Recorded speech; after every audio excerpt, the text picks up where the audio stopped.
महादेव और माता सती रुद्रांश की कथा। आरंभ होती है ये कथा उन विशाल अडिग पर्वतों से जहाँ युगों युगों से महादेव तपस्या में लीन है। भस्म से विभूषित शरीर, जटाओं में गंगा और कंठ में नील का तेज। समय स्वयं उनके चरणों में ठहरा हुआ प्रतीत होता है।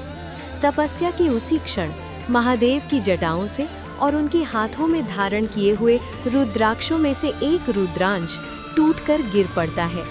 वो रुद्रांश पर्वतों से लुढ़कता हुआ, नदियों से गुजरता हुआ अंततः समुद्र की लहरों में समा जाता है।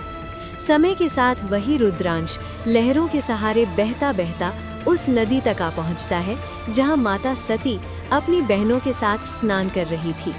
अचानक सती की दृष्टि जल में चमकती किसी वस्तु पर पड़ती है। वे अपने दाएं हाथ से उसे उठाती हैं। जल की बूंदों के बीच वो रुद्रांश सूर्य की किरणों में चमक उठता है।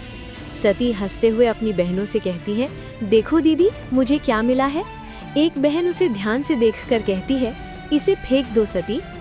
सती आश्चर्य से पूछती है, अरे क्यों दीदी, देखो ना कितना सुंदर है।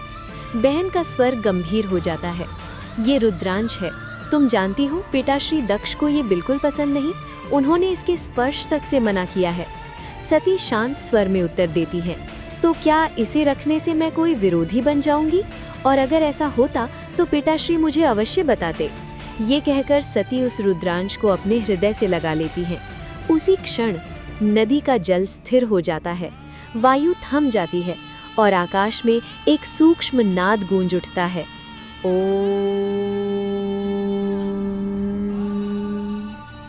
बहनें भय और विस्मय से सती की ओर देखती हैं। एक धीमे स्वर में कहती हैं, बहन, ये कोई साधारण वस्तु नहीं है, प्रकृति स्वयं संकेत दे रही है। उसी समय कैलाश पर्वत पर समाधि में स्थित महादेव की जटाओं में हल्का सा कंपन होता है। उनके अधरों पर मंद मुस्कान खिल उठती है। वे नेत्र बंद ही रहते हुए कहते हैं, मेरा अंश अपनी शक्ति को पहचान रहा है।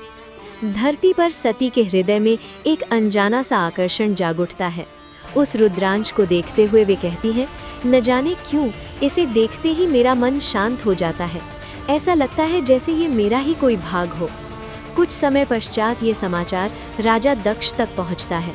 उनका मुख क्रोध से कठोर हो उठता है। वे गर्जना करते हैं, जिस शिव को मैंने त्याग दिया उसी का अंश मेरी पुत्री ने धारण किया। ये शिव का प्रभाव है और शिव मेरे लिए स्वीकार्य नहीं। पर सती का मन विचलित नहीं होता। उनकी आंखों में भय नहीं, केवल सत्य की चमक होती है। वे मौन होकर उसी अदृश्य शक्ति का स्मरण करती है जो उन्हें बार बार अपनी ओर खींच रही है। उधर कैलाश में महादेव ने नेत्र खोले, गंभीर स्वर में बोले, शक्ति, अब समय आ रहा है, युगों का मिलन समीप है। और यहीं से आरंभ होती है प्रेम, त्याग और संपूर्ण सृष्टि के संतुलन की वो अमर कथा जिसे संसार महादेव और माता सती के नाम से जानता है।